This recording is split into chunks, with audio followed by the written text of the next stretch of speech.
Hello, I'm Jonathan Bowman-Perks and welcome back to my favourite time of the week. And I'm here with an old friend of mine who I've known for over 12 years, Yep.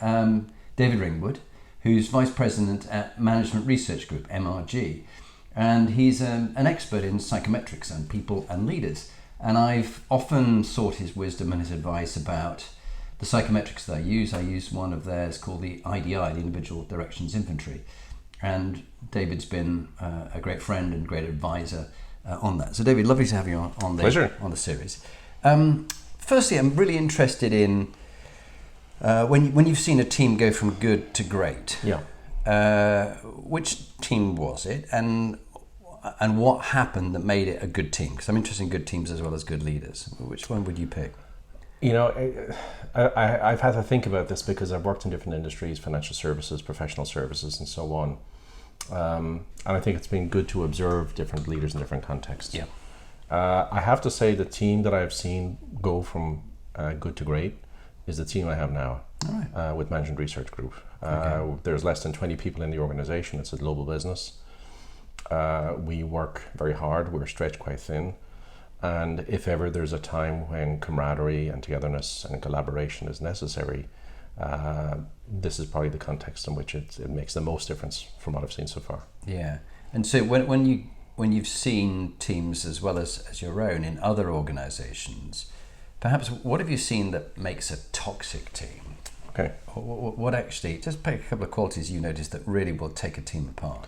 There's the usual currencies, which is if there's a fundamental lack of trust. Yeah, trust.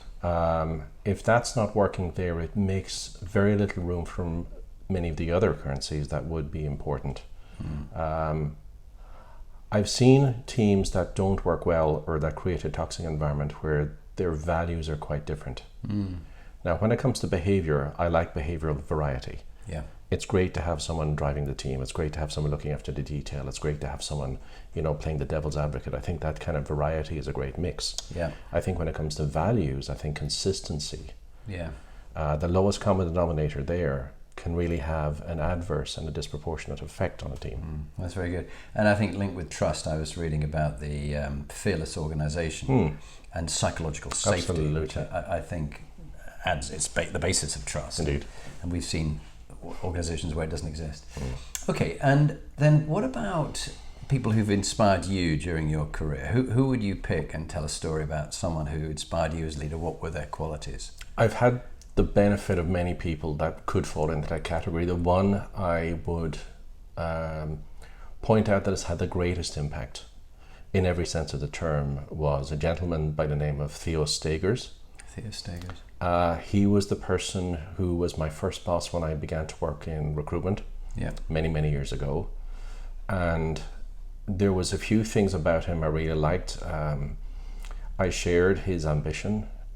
He was ferocious in his intent. He was relentless in his pursuit of further levels of success. He just never lowered the bar. But I learned by observation. I went with him to see clients. I heard him on the phone. I saw him and heard him, and I listened to him, and he gave me feedback in a way that was truthful and compassionate and sensitive, but no nonsense. Yeah. He did not let me off the hook. He forced me to confront my own inabilities, my own limitations. And in doing so, he moved me on in terms of my confidence in a way no one else has ever done. To a point where, and nobody actually knows this, about 3 years ago, I took the time to go back and visit Theo. Oh, really? He didn't expect me. I walked in the door in his current business because I wanted to shake the man's hand and thank him. And I explained to him the difference he had made. Wow. I don't normally do things like that. He must have been quite taken by that. He was. He was surprised. They didn't recognize me first because it was a long time ago. I think I've aged worse than he has. But I think he was very grateful. And it was nice because I came to him with my gratitude and I generated a certain amount of gratitude in him, and it was good to be able to acknowledge people. And gratitude is important. People don't use it enough, do they? I'd go one step further. I think the inclination to take things for granted. And then it becomes an expectation. and then people assume they're going to get it.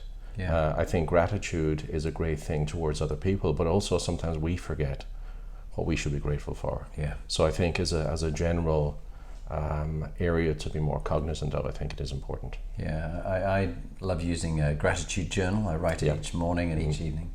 The 5minutejournal.com was the one I use. But we know that the art of gratitude is a great psychological boost and focuses our minds.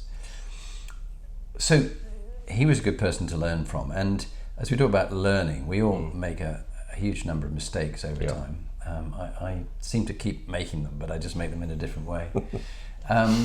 But when you look back on your own life, what was, an area where you had quite a shift from a style of leadership which didn't really work well, perhaps old school style, to one that was more enlightened? What was your journey? I would describe the learning around this as a movement from being very command and control, very hierarchical, using authority and power, which is what I thought leadership was about. And as I look back, it was a remarkably naive view of leadership. It was almost a stereotype I relied on, which was an unintelligent stereotype.